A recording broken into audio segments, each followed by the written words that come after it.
परब्रह्म तत्त्वं युवानं वर्षिष्टान्ते वसदृशिगणैः आवृतं ब्रह्मनिष्ठैः आचार्येन्द्रं करकलितचिन्मुद्रमानन्दरूपं स्वात्मा रामं मुदितवदनं दक्षिणामूर्तिमीडे वटविटपि समीपे भूमिभागे निषन्नं सकलमुनिजनानां ज्ञानदातारमारात् त्रिभुवनगुरुमीशं दक्षिणामूर्तिदेवं जननमरणदुःखच्छेददक्षं नमामि चित्रं वटतरोर्मूले वृद्धा शिष्या गुरुर्युवा गुरोस्तु मौनं व्याख्यानं शिष्यास्तु छिन्न संशया निधये सर्वविद्यानां विषजे भवरोगिणां गुरवे सर्वलोकानां दक्षिणामूर्तये नमः। ओम नमः प्रणवार्थाय शुद्धज्ञानैकमूर्तये निर्मलाय प्रशान्ताय दक्षिणामूर्तये नमः। Let's chant the stotram proper. Dakshinamurti Stotram is a sutra which improves enunciation. And apart from enunciation, it is also one of those meditative stotras which we can use for our nididhyasana. We'll see how to use it in nididhyasana in due course. But it helps excellent enunciation of Sanskrit letters, sounds. Stotra Prabhu. Vishwam darpana drishyamana nagari tulyam nijantargatam पश्यन्नात्मनि मायया बहिरिवोधूतं यथा निद्रया यः साक्षात् कुरुते प्रबोधसमये स्वात्मानमेवाद्वयं तस्मै श्रीगुरुमूर्तये नम इदं श्रीदक्षिणामूर्तये बीजस्यान्तरिवाङ्कुरो जगदिदं प्राङ्निर्विकल्पं पुनः मायाकल्पितदेशकालकलना वैचित्र्यचित्रीकृतम् मायावीव विजृम्भयत्यपि महायोगीव यस्वेच्छया तस्मै श्रीगुरुमूर्तये नम इदं श्रीदक्षिणामूर्तये यस्यैव स्फुरणं सदात्मकम् असत्कल्पार्थकं भासते साक्षात् तत्त्वमसीति वेदवचसा यो बोधयत्याश्रितान् यः साक्षात्करणात् भवेन्न पुनरावृत्तिर्भवाम्भोनिधौ तस्मै श्रीगुरुमूर्तये नम इदं श्रीदक्षिणामूर्तये नानाचित्रघटोदरस्थितमहादीपप्रभाभास्वरम् ज्ञानं यस्य तु चक्षुरादिकरणद्वारा बहिस्पन्दते जानामीति तमेव भान्तमनुभाते तत्समस्तं जगत् तस्मै श्रीगुरुमूर्तये नम इदं श्रीदक्षिणामूर्तये देहं प्राणमपीन्द्रियाण्यपि चलान् बुद्धिं च शून्यं विदुः स्त्रीबालान्धजडोपमास्त्वामिति भ्रान्ता वृषं वादिनः मायाशक्तिविलासकल्पितमहाव्यामोहसंहारिणे तस्मै श्रीगुरुमूर्तये नम इदं श्रीदक्षिणामूर्तये राहुग्रस्तदिवाकरेन्दुसदृशो मायासमाच्छादनात् सन्मात्रकरणोपसंहरणतो यो भूत्सुषुप्तः पुमान् प्रागस्वाप्समिति प्रबोधसमये यः प्रत्यभिज्ञायते तस्मै श्रीगुरुमूर्तये नम इदं श्रीदक्षिणामूर्तये बाल्यादिष्वपि जागृदादिषु तथा सर्वास्वस्थास्वपि व्यावृत्तास्वनुवर्तमानमहमित्यन्तः स्फुरन्तं सदा स्वात्मानं प्रकटीकरोति भजतां यो मुद्रया भद्रया तस्मै श्रीगुरुमूर्तये नम इदं श्रीदक्षिणामूर्तये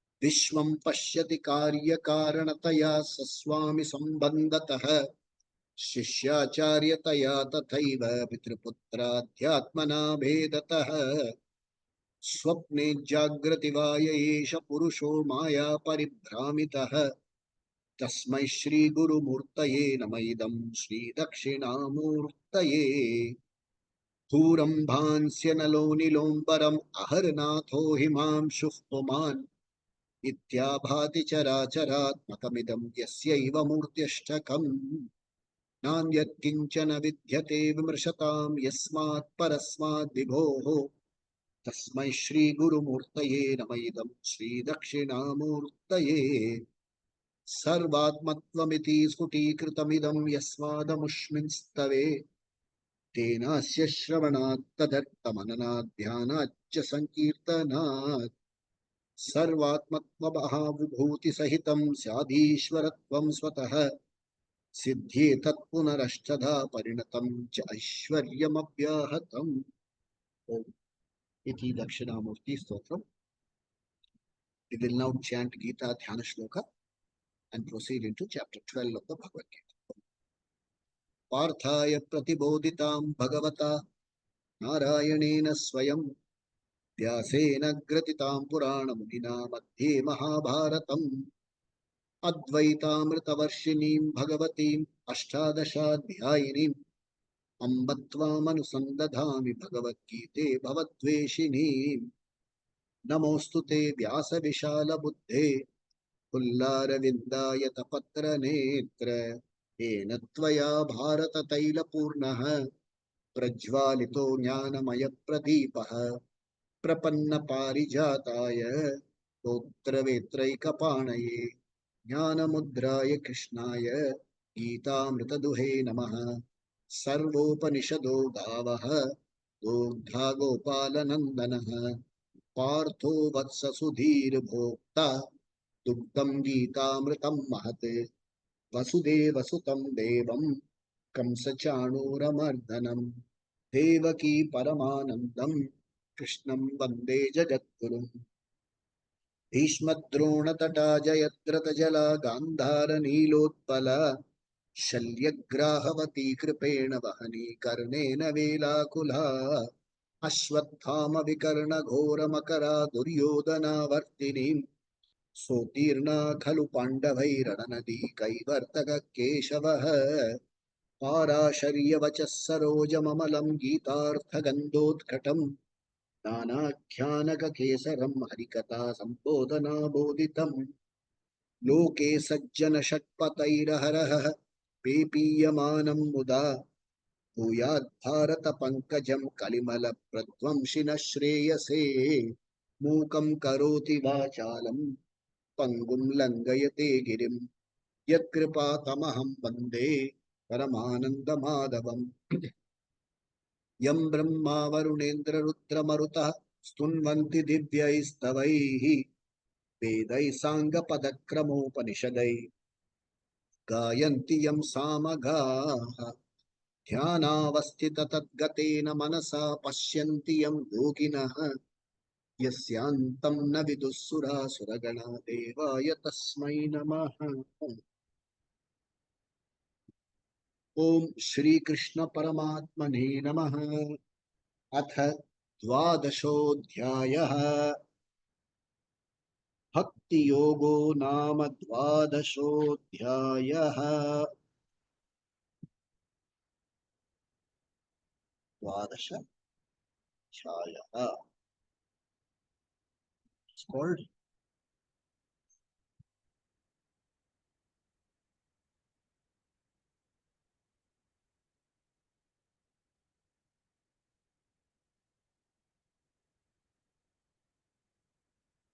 Bhakti Yogo नाम द्वादशोऽध्यायः. We are in the 12th chapter of the Bhagavad Gita. The 12th chapter is the last chapter of the Madhyama Shatkam, the middle section of the Bhagavad Gita. It's divided into 3 sections of 6 chapters each. This is the last chapter, the Madhyama Shatkam, middle section of the Bhagavad Gita. And the topic under discussion is Bhakti. In chapter 7, 8 and 9, Sri Krishna the teacher. 7 and 9 in particular. 8 is an aside topic. A different topic from the entire Shatkam. In chapters 7 and 9, Sri Krishna talked about Ishvara Swarupa. Ishvara Swarupa. What is Ishvara? How is Ishvara? How do I relate to Ishvara? So Ishvara Swarupa was discussed in 7 and Ishvara Swarupa was unfolded to us students as Abhinna Nimitta Upadana Karana, the non-separate material and intelligent cause of creation. Every creation has an intelligent cause, has a material cause. Normally in the creation that you and I know, anything that is created in front of us, the intelligent cause is different from the material cause. The intelligent cause, the maker, is different from the material that makes the product. However, when it comes to Srishti, Srishti means the cosmic whole, which you see. What you see, Srishti, we don't call it a creation, we call it a manifestation, where the material cause and intelligent cause are in the same locus. Abhinna Nimitta Upadana Karana. Ardhanarishvara. Shiva is the intelligent cause, Parvati is the material cause. They are on the same locus. Then they go about and explain how is it possible. Yes, it's possible. They give you an example. Urnanabhi means a spider. Yatha Urnanabhi Srijate Grinnate cha. Thus just the spider spins a web out of itself and consumes it. Consume in the sense it takes it back into itself. Yatha Urnanabhi Srijate Grinnate cha. You and I in our dream world, the dream is manifested out of me and back into me it is resolved. In the same way, the Srishti is manifested by Ishvara and resolved by Ishvara into himself. The body of Ishvara is called Prakriti Swarupa, is of the nature of material. The body of Ishvara is also called Maya. Okay? And the Chaitanyam of Ishvara is called Chaitanya Swarupam, intelligent cause, material cause. The material cause is made up of Pancha Mahabhuta, Akasha, Vayu, Agni, Arthya, Prithvi, space, Vayu, air, Agni, heat, Apu, moisture, that is wetness, water, and minerals, plus time and space.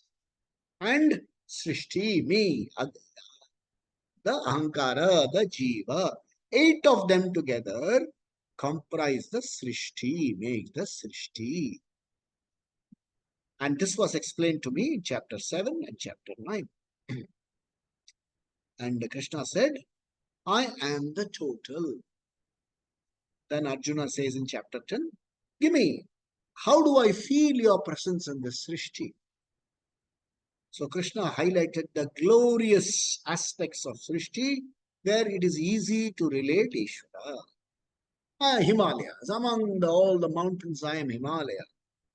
I am all the rivers, I am Ganga. Among the seasons I am Marga Shirsha. Among the months I am Marga Shirsha. I am the seasons, I am Vasanta Ritu. Talks about the among Vedas I am Sama Veda.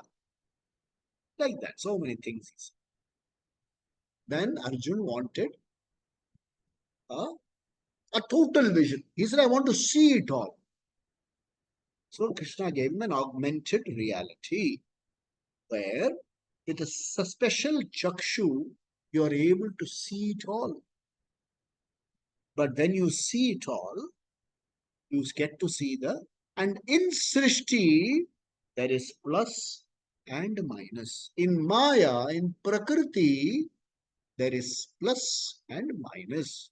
There is the pleasant and the not so pleasant. The pleasant was easily accommodated. The not so pleasant was terrifying. In our life, there is pleasant and unpleasant. There is birth and death. There is good health and bad health. There is fortune and misfortune. There is salubrious climate and there is torrid heat. There is some cyclone in the east coast. Some Dana came and did Dana. Cyclone, typhoons, tsunami, twisters. So all those things are there. So when he got to see all of them, he was terrified. So Krishna says, I will now assume. He requested Krishna to assume a normal rupa. So he came back into the normal rupa. He said, okay, let's relate to me in the normal Saumya rupa. And then Arjun asked certain questions, and we will see that. There are 20 verses in this chapter. 13 verses talk about bhakti. The last 7 verses talk about bhakti phalam, the outcome. What is the result that you will get out of bhakti? So the last 7 verses are sadhya. Sadhya means what you will accomplish. And the first 13 verses are sadhana, the means to accomplish what you want to accomplish. In the Vedas and in Vedanta, the bhakti word is not given much importance.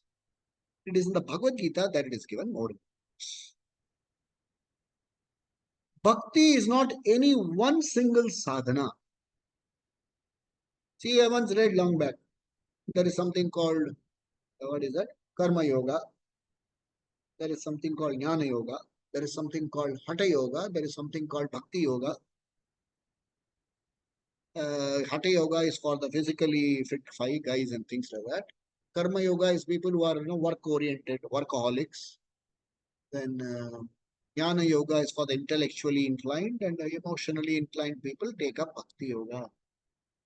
Now I am a mixture of all four, so I am fit for nothing, is it? It doesn't work that. Somebody gave a definition. People accepted it without much application of mind. A Vedanta requires application of mind. If you don't understand, say I don't understand. That's a nice saying, no? If you understand, say I understand. If you don't understand, say I don't understand. If you don't understand and don't say don't understand, how will I understand you understood or did not understand? Wordplay can confuse it. Doesn't work like that. So he says, Bhakti Yoga is a bouquet. In that bouquet, there are 3 yogas. Bouquet number 1, in bouquet, the first yoga they talk about is Karma Yoga. The second yoga they talk about is Upasana Yoga. The third yoga they talk about is Jnana Yoga. Okay. Going further, Karma Yoga itself is divided into level 1, level 2. Upasana Yoga is divided into level 1, level 2. Jnana Yoga, there is only one level. So, subdivided into 2 plus 2 plus 1. There are 5 yogic disciplines given in this chapter. It comprises the first 13 verses.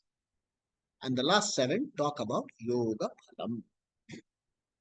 So let's be clear before we go further. What is your goal? What is your spiritual goal? That's the first question we ask. Because unless the spiritual goal is clear, you will not know what route to take. Hey, let's say you're checking into, one of these huge airports. There is an electronic board. Hey, before you actually go and check in, you know where you are going and which flight takes you. First, you have to find out where is your. So, where are you headed?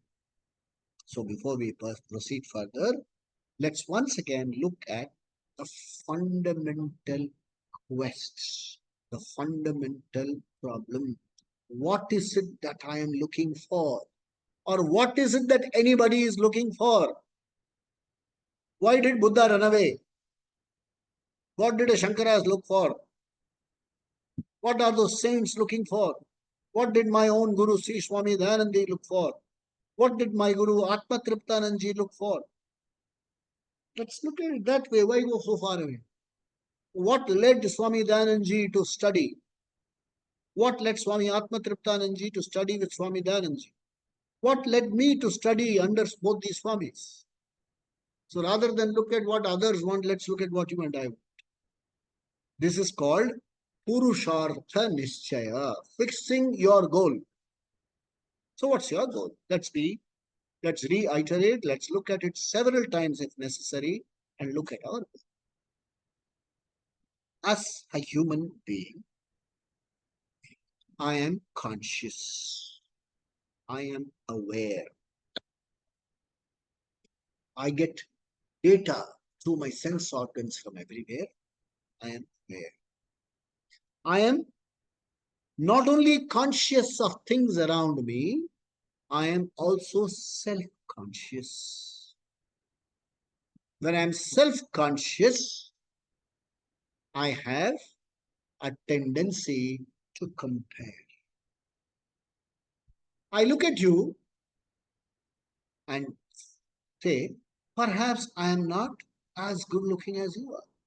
Perhaps the shape of my nose should have been different. The color of my eyes should have been different. It should be blonde. Who knows? Who a black blonde wants to be jet black. In India, you use all the fairness cream to become white. And from the west, they come to Goa and lie in the sun so that they get a suntan. They come to India for suntan also and also for a suntan. So what happens is, what am I looking for? So when I look outside and when I look at myself, I find a certain inadequacy. I am physically inadequate. I am emotionally inadequate. I am intellectually inadequate. Economically, always inadequate. Everything out there is so big and it limits. I want so many things. And if I'm a hand, I can't even hold it in my hands. And even after getting all those things, I continue to be inadequate. A sense of smallness seems to bug me. I am small. I am not comfortable with this smallness. I want to get out of this smallness. And while trying to get out of this smallness, trying to get out of this inadequacy, when I look at the people around me, when I look at the world around me, when I look at some of the scripts, somebody tells me, some custom tells me that look, one way you can get out of it is study, earn something, have a family. I try all that. Sense of inadequacy continues. I wish I had not studied this. I wish I had studied this. I wish I had been with that person, not with this person. That is, as it is, I am not acceptable to myself. I want to be different. This is called the fundamental problem. The fundamental problem of a jiva. I am not happy being myself. So Vedanta comes and tells me, You are if you are inadequate, so what are you looking for? You are looking for adequacy. What is this adequacy? Completeness, a certain wholeness. Now, Vedanta comes and tells you that then it says, no, when that adequacy, when I find inadequacy, when I find the solution is not in the world, when I search, I'm not able to get the solution. If I have the right kind of, what do we call it? It is called Purva Janma Punya. If I have the right kind of samskara, is a lovely word. If I have the right kind of samskara, I know to look for the solution, perhaps. The solution, the search for this solution, the search for the quest, this quest for an answer leads me to a person who knows the answer. And that person is called Guru. Gukaro andakarasya, rukaro tan nivartakatvat. The inadequacy, there is a darkness. I am veiled in a certain darkness. The Guru removes the darkness. Rukaro andakarasya, rukaro tan nivartakatvat. And I go to the Guru with only one qualification, Shraddha. Hey Guru, I surrender to you. Teach me. That's what Arjuna said to Krishna. Shishyaste aham chadhimam tvam prapannam.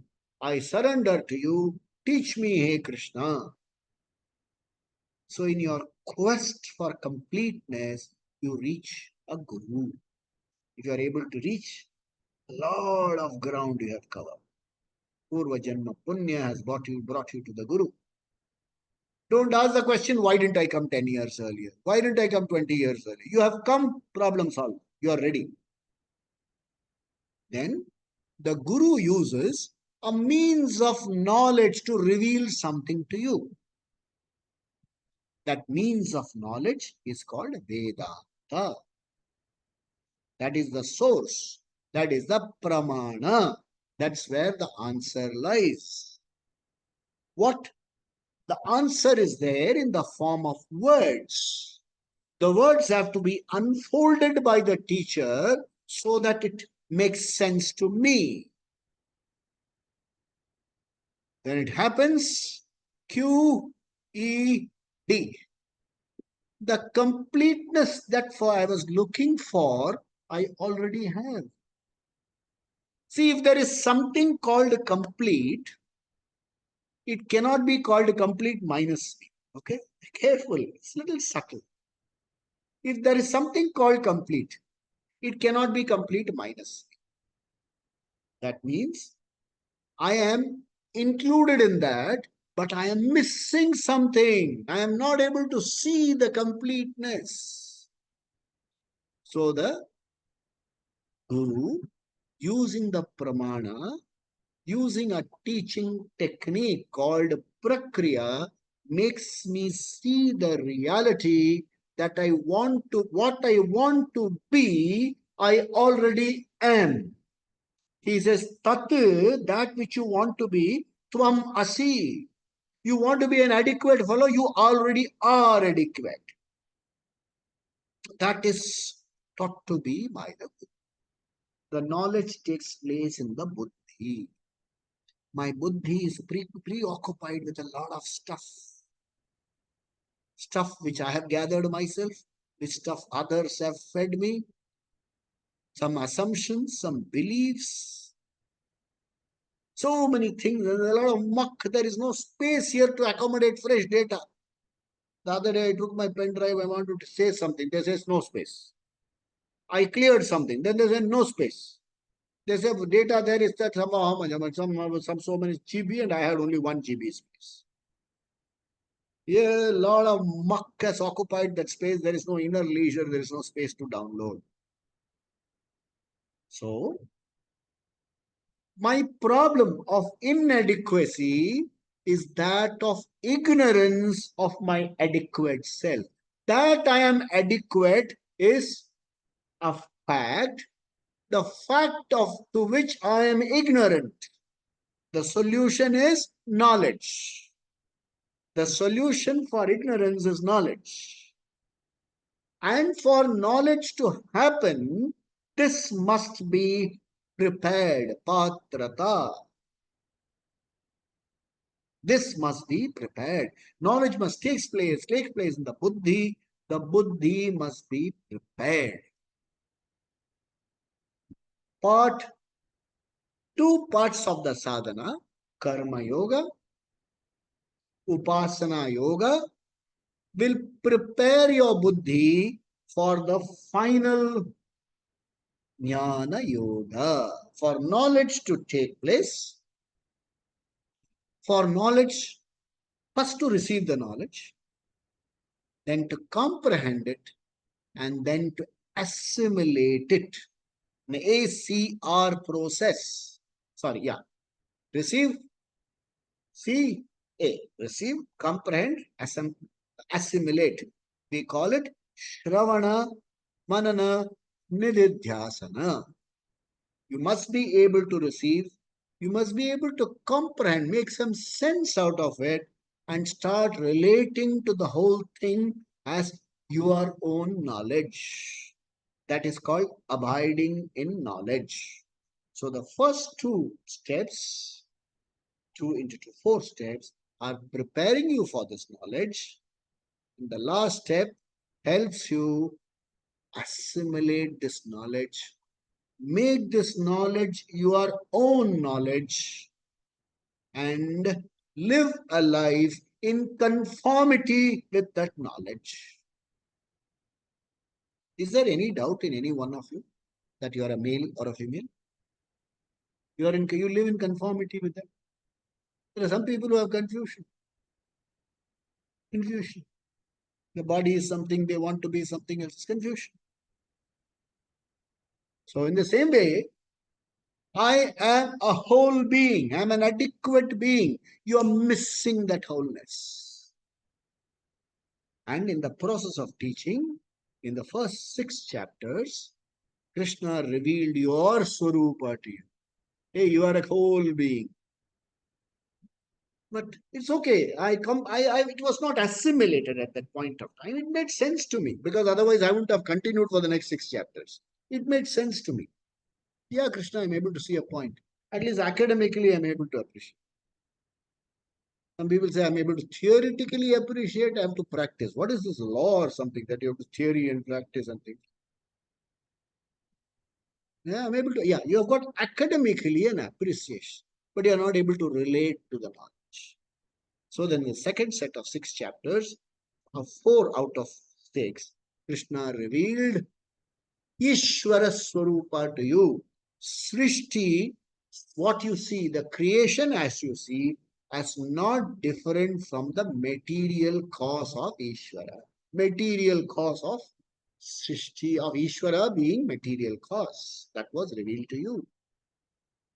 The last chapter of the Madhyama Shatkam is trying to consolidate the whole thing and help the student understand better. Okay, before we actually go into the words, let me dwell a little because this preamble will help you. There are only 20 verses, we'll complete it in 4 sessions. And we have come a long way. If you complete 12 chapters, you have come a long way. You are on par with Arjuna. As it is, many of you are on par with Arjuna. Okay? So, if we complete these 20, we have done a wonderful job. Okay. So, it is divided into 3 sections of 2 plus 2 plus 1. Section number 1 is Karma Yoga. Okay, now ask the question. If it is Karma Yoga, why not use Karma Yoga and why use the word Bhakti? Bhakti does something to you. Okay, let's understand what Bhakti does to me. Bhakti first gives me Chitta Ekagrata, focus. Then it gives me Chitta Vishalata. It expands Chitta Ekagrata, Chitta Vishalata. Then It gives me Arpana Buddhi. Now, before Arpana Buddhi, Prasada Buddhi. I am, I am blessed. I am blessed with what? You are blessed with three Shaktis. Ichha Shakti. You can just about desire anything you like. Jnana Shakti. You can know how practical or how possible it is to fulfill that desire. And you have Kriya Shakti. You have the means to fulfill that desire. You have the means to, I'll get the resources to fulfill this. Get this desire fulfilled. You are blessed with three Shaktis. You are blessed with a Buddhi. You are blessed with a Mana, emotions. You are blessed with Chitta, database, where you can store data and compare. Hey, last time I did this, what happened? Last time I trusted the fellow, this, what I didn't work. Last time I clicked on a link that was sent to me by WhatsApp, I lost so much money. So this time I will not click. Chitta. Ahankara. Ahankara is not arrogance. Ahankara is interpreting things in what does, how useful is it for me? All these are Shaktis. You have Ichha Shakti, Jnana Shakti, Kriya Shakti, Mano, Buddhi, Ahankara, the individualness. You have a physical body. Okay, you have a physical body. You're blessed with some resources. Some resources all of us have. You're blessed with capacity to think, capacity to speak, capacity to tell people I don't like certain things. You are blessed with all this. If you really look, everything that is given unto you is given. Is given. The capacity. The capacity to see, capacity to smell, hear, discern, keep away from things which are not good for me. There is so much given unto you. It gives you prasada buddhi. Oh my God, I have got abundance. When you have abundance, you are they say very beautiful the word, my buddhi means, saying, I don't have this, I don't have this. A fellow, they say, cry, whining. I don't have this, I don't, no, no, no, no. A fellow talks through the nose. The nose is meant to breathe, not talk. I don't have this, I don't have this, you did give me this, you did do this for me. So you don't cry through the nose. You have abundance. And the moment you recognize abundance, your eyebrows go up. Recognize the abundance. Prasada buddhi. Then you become a Vishalata. In Vishalata, you have Arpana buddhi. There is a joy in giving. Recently, there was a very senior industrialist who passed away. And when people asked him what gave him maximum joy, he said, yeah, as an industrialist, I did a lot of things. I did in the early youth. Much later, we grew into a big company. Then I acquired companies all over the world. And when I landed in any airport, anywhere in the world, people recognized me. All that was fun. But what was the maximum joy he got? Much after he retired from very active business life, he was once asked by a friend that would he come to a place to donate some wheelchairs. He said, how much? Is it one or two? He said, why one or two? I will donate 100. So he donated 100 wheelchairs. And those people said, will you personally come and give the wheelchairs? He said, yeah, why not? I'll personally come and distribute the wheelchairs. When he gave the wheelchairs to the young children who were mobility challenged, and he saw the joy, with which they were rolling the wheelchairs and playing about, he said, I got maximum happiness. He said, I didn't realize that in Arpana there was much more joy than in Prasada. Yeah, I got a Prasada. There was somebody else who did not give the Prasada, I gave it to him. Arpana. So Ishvara Prasada Buddhi, Ishvara Arpana Buddhi. You see abundance and you have the joy of sharing. That apart, you have compassion. You feel for every jiva in this creation. You're watching out in the garden. There's a beautiful butterfly. A chameleon. Achak. How do you feel? So you have been hidden. Vishalata, compassion comes to you. And then you have certain very important qualifications like, very, very important.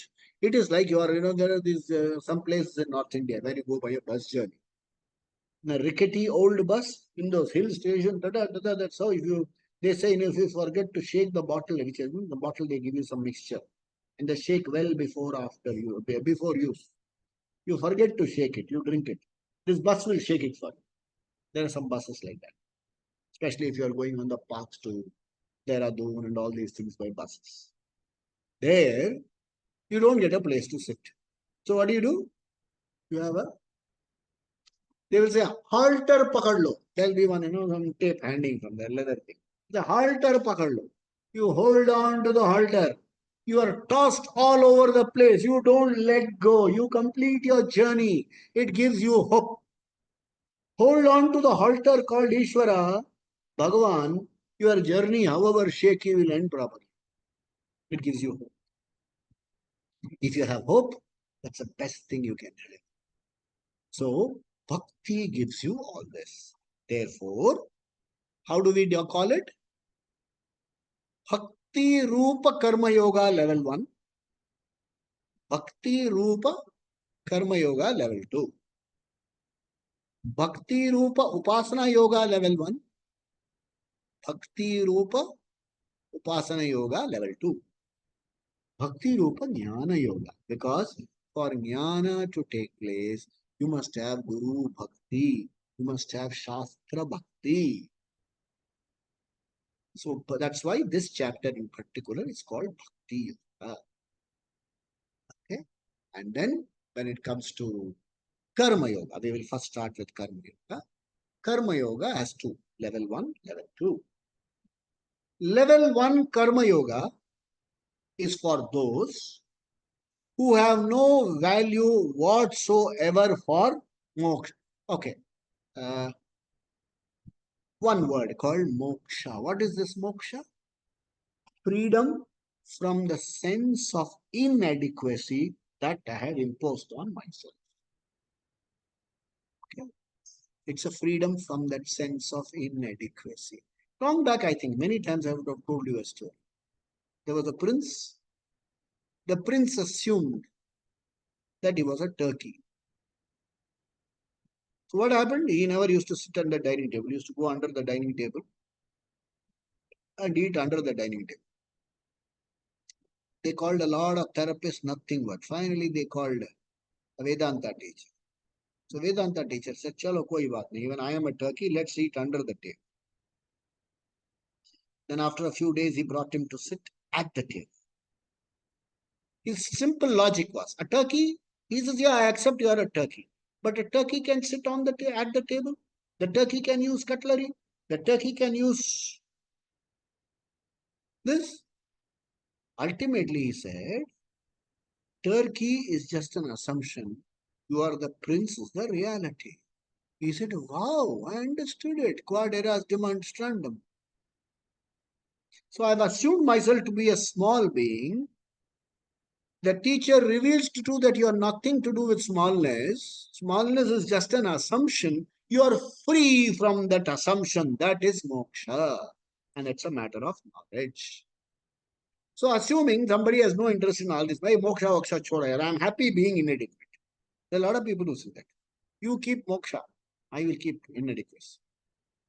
And he says, for me, artha kama pursuit is priority. I want to make money and lots of it. This is in social media very often somebody will put.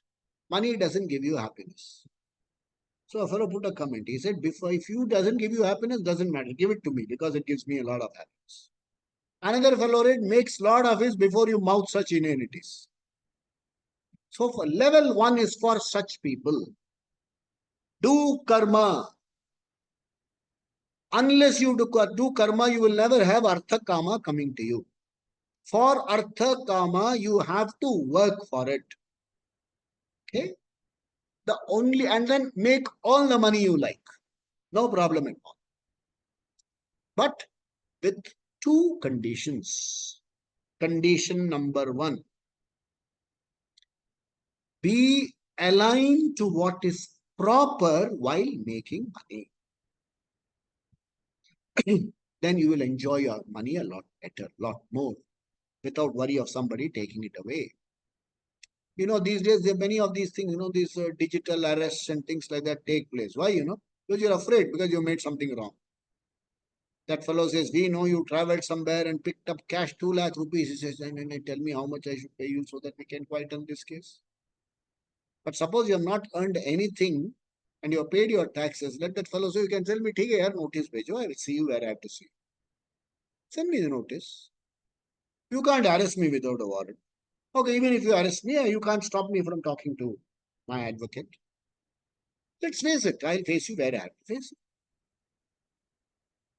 So, make all the money you like. Have all the assets and wealth that you like, but make it in alignment with what is proper. And while earning, cultivate what is called Ishvara Arpana Buddhi, Ishvara Prasada Buddhi. Meaning, I have got all this not just by my effort, but because I stood on achievers' shoulders. Yeah, I'm able to give you so much of all this stuff because I stand on the shoulders of giants. I stand on the shoulder. I'm in Swami Dayananda Saraswati's shoulders. I'm sitting on his shoulders. When you sit on the shoulder of a giant, you're able to see farther than what he saw. So suddenly what happens? Arrogance goes away. I feel grateful. And in gratitude, I become a simple person inside. The basic problem is I'm a complex guy. I'm not able to accept things as things happen. I become a simple. The moment in life, it's hard to be simple, they say. I become a simple guy. Common sense takes over. I assign the right value to things. Yeah, I become a better human being. Level 1. I can continue to be earning only with Ishvara Prasada Buddhi. From that, I graduate to level 2. At some point of time, from in level 1, I start thinking, do I keep everything to myself or do I share? So somebody asked, that's industrialist, recently passed away. They said, why are you not the richest? He said, I'm not the richest because I give away in billions. Others make in billions, I give away in billions. In fact, the trust which the family runs gives billions. So from each level 1 Karma Yoga, you go to level 2 Karma Yoga from a Sakama Karma Yogi. Sakama Karma Yogi. That means all my desires are for myself. I grow into a Paropakara Karma Yogi. I create charities. I contribute towards making the place a better place to live in. I take part in activities. I do Pancha Maha Yajna. Pancha Maha Yajna, I'll definitely tell you today because all of us must do. Pancha Maha Yajna, I've told you before, I'll tell you again. I do Pancha Maha Yajna. I become a, a, a, a, I become an Arthakami, no problem about that. But I start becoming a unselfish, selfless person. From a Sakama Bhakta, I become a Nishkama Bhakta. Even in that process, I give away because I want some titles. But later on, I give away. I said, I don't even want a receipt. I don't even want you to give me a receipt so that I get 50% tax exemption. I just want to ensure that you use the money properly. So I grew. At the first level, Karma Yoga gives me this growth. Okay, we will go into one verse today, definitely. I will introduce that verse to you. Before we go into that verse, from level 1, when I go to level 2, I do what is called Pancha Maha Yajna. Pancha Maha Yajna is 5 compulsory activities which every Jiva should do. Jiva activity number 1, Bhuta Yajna. take care of other life forms. So leaves, insects, birds, all of them need your help. Contribute in whatever way possible to their welfare. One of the best things you can do is not to litter. So Bhuta Yajna. Second one you do is Pitra Yajna. Pitra Yajna is there are elders in the society, you treat them kindly. You treat them kindly. I saw a very beautiful piece. There was a person who says, what does your first son do? Oh, America. Second son, Europe law. Third son, Japan law. Fourth son, Australia law. And where are you? Old people home law. So the elders, the pitra, the elders in the society need eye contact. The ancestors who have gone need gratitude in the form of remembrance. So it's called Pitri Yajna. The third yajna is called Deva Yajna. There are so many temples and religious practices, customs. There are some customs into which you were born, upholding those customs, claiming back our temple spaces, not allowing temple places to be misused, abused, standing together when it comes to your temple spaces being taken away. Everybody can do it. Every religion has to do it. Protect your religion is Deva Yajna. Fourth is Rishi Yajna. There are scholars who left behind a lot of scholarly works for you, studying them, preserving them, investing and seeing that those things survive. Rishi Yajna. And the last is Manushya Yajna. Be kind to the fellow human being. This everyone must do. Karma Yoga makes you do this Pancha Mahayajna spontaneously.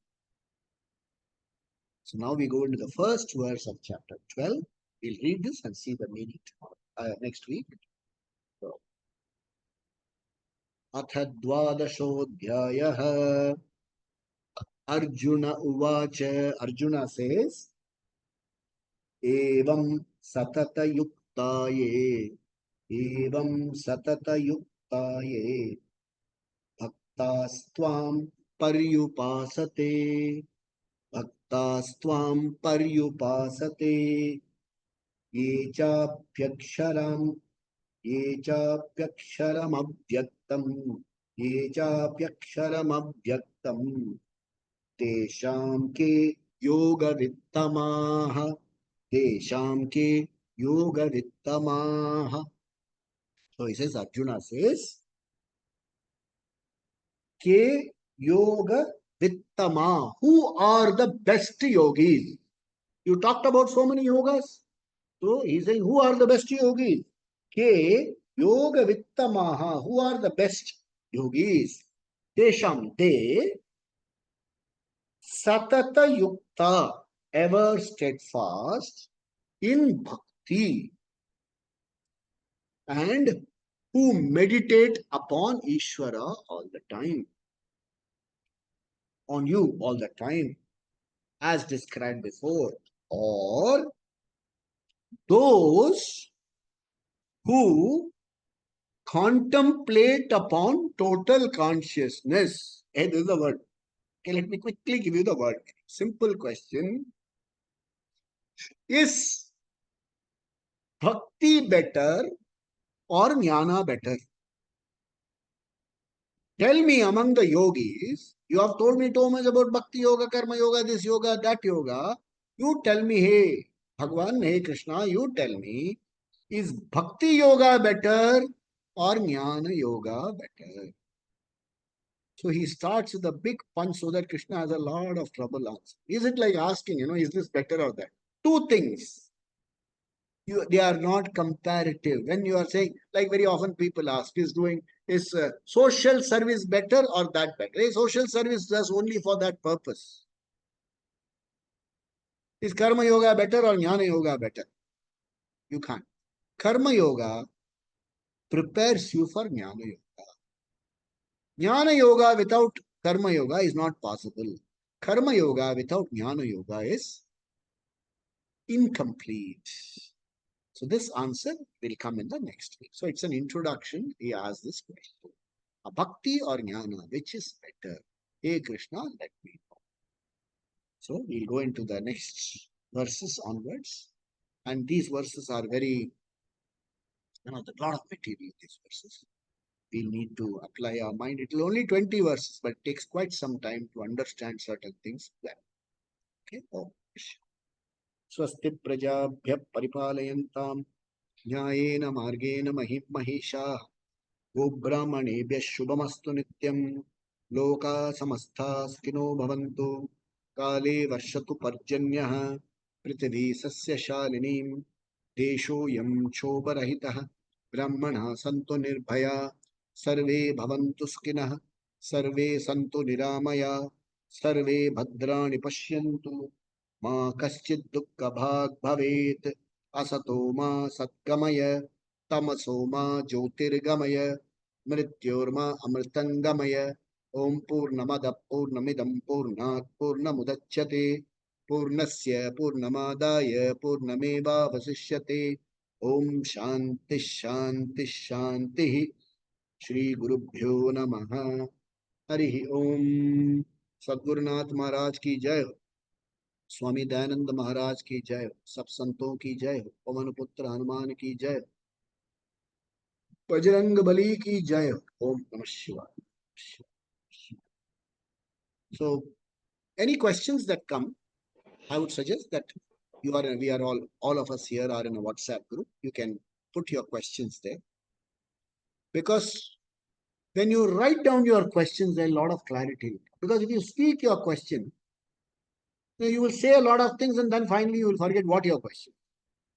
So one of the methods is to write down your question and then put it in a WhatsApp. My question is, and I'll try to answer it either over the regular session or I'll answer you one-to-one or I'll send it to you as a voice mail or whatever. Because Shravana, you've heard, Manana happens when you ask questions and when you clarify certain things which require. Om Namah Shivaya. We meet next Monday and morning people are welcome for meditation. Om Jai. Thank you. Thank you very much. Oh. Om Namah Shivaya.